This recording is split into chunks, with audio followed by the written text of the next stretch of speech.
కూడా మరి జగన్మోహన్ రెడ్డి గారి పాలన ఏ విధంగా అందించారన్నది మనమంతా చూసాం. మరి ఇప్పటి కూటమి పాలన ఏ విధంగా ఉన్నది కూడా ప్రజలు గమనిస్తున్నారు.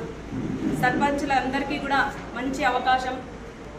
జగనన్న పీరియడ్లో పనిచేయడం అంటే చాలా అదృష్టంగా వాళ్ళంతా కూడా భావిస్తున్నారు.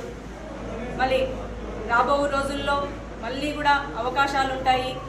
ఖచ్చితంగా కష్టపడి తిరిగి రాజన్న రాజ్యం తెచ్చుకునేందుకు వాళ్ళంతా కూడా కష్టపడి పనిచేస్తారని, అదేవిధంగా వాళ్ళ అభిమానము ఆశీస్సులు ఎల్లవేళలా జగన్మోహన్ రెడ్డి గారి పైన, నాన్నగారు మాజీ శాసనసభ్యులు వెంకట్రామరెడ్డి గారి మీద ఉండాలని, ఈ గడిచిన 5 సంవత్సరాల్లో మా నుండి ఏవైనా చిన్న చిన్న పొరపాట్లు జరిగింటే క్షమించాలని, ఎందుకంటే కరోనా కష్టకాలంలో పూర్తి స్థాయిలో కొన్ని పనులు చేయలేకపోయిండొచ్చు, కానీ అవకాశం ఉన్నంత మేరకు సాధ్యపడినంత మేరకు ప్రతి ఒక్కరు కూడా కష్టపడ్డారు.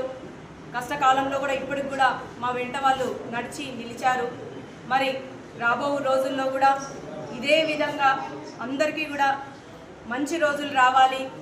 మునుముందు కూడా మళ్ళీ జగనన్నను సీఎం చేసుకోవాలి, ఈ నియోజకవర్గంలో వెంకట్రామరెడ్డి గారిని ఎమ్మెల్యేగా చేసుకోవాలని అందరం కూడా కోరుకుంటూ, మరి ఒక్కసారి ఈ అవకాశం ఇచ్చినందుకు, అదేవిధంగా పదవి కాలం ముగిసిన సర్పంచులందరికీ కూడా ప్రత్యేక ధన్యవాదాలు, కృతజ్ఞతలు తెలియజేస్తూ, ప్రత్యేకించి జగనన్నకు అందరి తరపున కృతజ్ఞతలు ధన్యవాదాలు తెలియజేసుకుంటూ సెలవు తీసుకుంటున్నాం.